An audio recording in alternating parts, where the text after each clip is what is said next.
Okay, everybody, here's just a quick sort of how-to with the lab to help clarify some stuff. So I have my random objects, I have a bunch of pens. Just kind of find whatever you can in your house, and then you're gonna mark where your starting position is. So this way you know your reference for where you're going from. So you can always have your 0 marker and put that down. And then that way you have a measuring point to go. From here, you're gonna walk forward for 5 seconds, but you're gonna count aloud. And every 1 second, you're gonna put another object down. So 1, 1,000, 2, 1,000, 3, 1,000.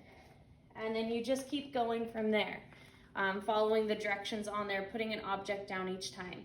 It might help to number them. So this way you know, like this was your number 1, your number 2, your number 3, just because you're walking forwards and backwards, so you don't want to get mixed up for which pen or which objects was which. Okay.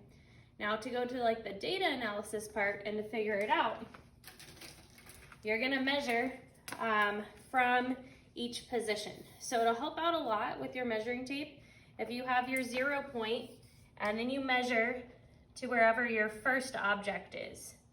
So my first object, my first second was 0.62 meters. So I'm gonna keep track of that 0.62 meters, and that's where my 1 second, I traveled a distance of 0.62. And then now I wanna figure out how far did I travel in 2 seconds. So the measuring tapes are long enough that you might be able to do that, but an easier way is to just remember from 0 to 1 was 0.62, so now I'm gonna measure between 1 and 2.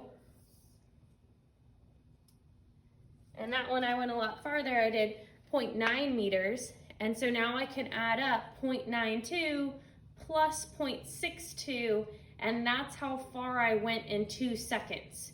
So as I'm making a table of data of time and distance, I can just kind of take advantage of adding my stuff together and instead of trying to make the tape work and mark and all that stuff.